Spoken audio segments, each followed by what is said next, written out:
देखो दिया हुआ क्या है कि ए बी के आय का अनुपात है 5:3, ठीक है। और ए बी और सी, ए बी सी के खर्चों में 8:5:2 का अनुपात है। यदि सी 2,000 रुपए का खर्च करता है और बी 700 रुपए बचाता है तो ए की बचत क्या है। तो सबसे पहले हम ये जानो तो कि आय बराबर क्या होता है। तो आय बराबर होता है मेरे भाई खर्च प्लस बचत।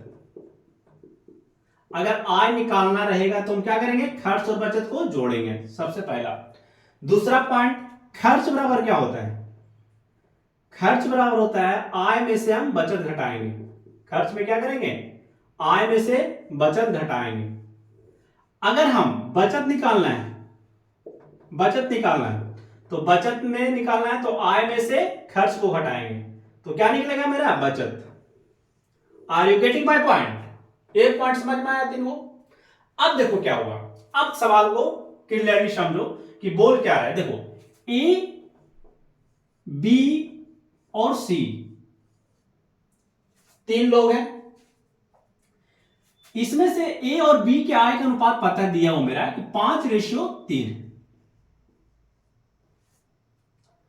और ए बी सी के खर्च का अनुपात, ए बी सी के खर्च का अनुपात दिया हुआ 8:5:2। 8:5:2। Are you getting what. इस सवाल में दिया हो तुम्हारा। अब आगे सवाल में क्या है कि सी का जो है 2,000 रुपए खर्च करता है। सी 2,000 रुपए खर्च करता है। अब देखो अगर खर्च का रेशियो ए बी सी 8:5:2 है, जिसमें सी का खर्च हमको दिया हुआ है 2,000 रुपए और सी रेशियो में कितना है, 2 है ना। तो 2 का मान 2,000 रुपए है। तो 1 का मान 1,000 रुपए। तो हम लोग बोल सकते हैं ना कि 5 का मान 5,000 रुपया, यानी बी का बचत, बी का खर्च 5,000 रुपया होगा और ए का खर्च 8,000 रुपये होगा। ये तो बोल सकते हैं हम लोग ना। अगर मेरा सी का खर्च दिया हुआ है 2,000 रुपए और रेशियो में कितना है, 2 है, तो 2 रिप्रेजेंट कर रहा है 2,000 को, तो 1 रिप्रेजेंट करेगा 1,000 को, यानी 5 रिप्रेजेंट करेगा 5,000, 8 रिप्रेजेंट करेगा 8,000। अब यहां से मेरा ए बी और सी तीनों का खर्च मेरा पता चल गया। ए का खर्च 8,000 रुपए, बी का खर्च 5,000 रुपए और सी का खर्च 2,000 रुपए। हमको मेरे भाई पता करना है कि ए का बचत क्या है। ए का बचत क्या है। अब देखो यहां पर बचत होता है क्या, आय में से खर्च घटाएंगे। बचत यही ना होता है, आय में से खर्च घटाएंगे। हमको निकालना है ए की बचत।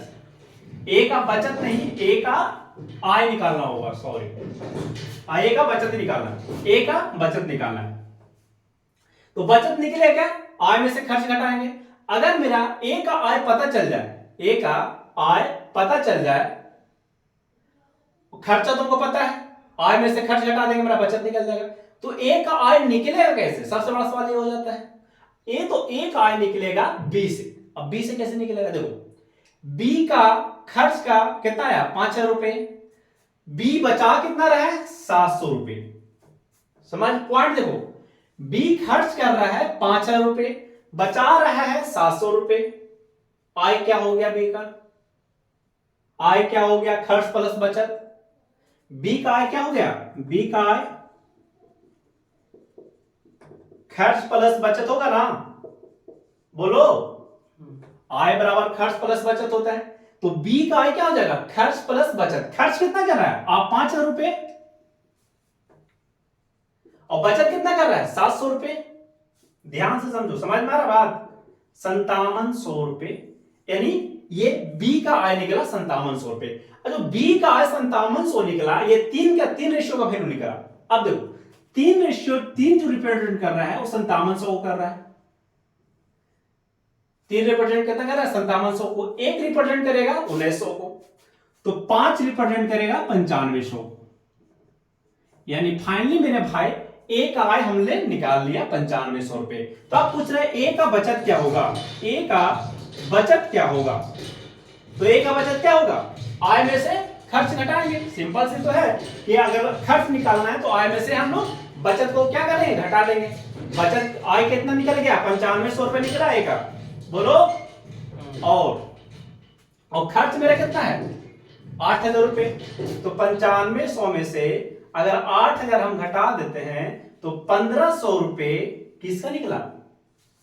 1500 रुपए ए का बचत निकल गया ना, और यही तो पूछ रहा है मेरे सवाल में। यानी ए का जो बचत में निकला मेरे भाई, ए का जो बचत निकला कितना निकला? 1500 रुपए, और यही सवाल का आंसर हो गया।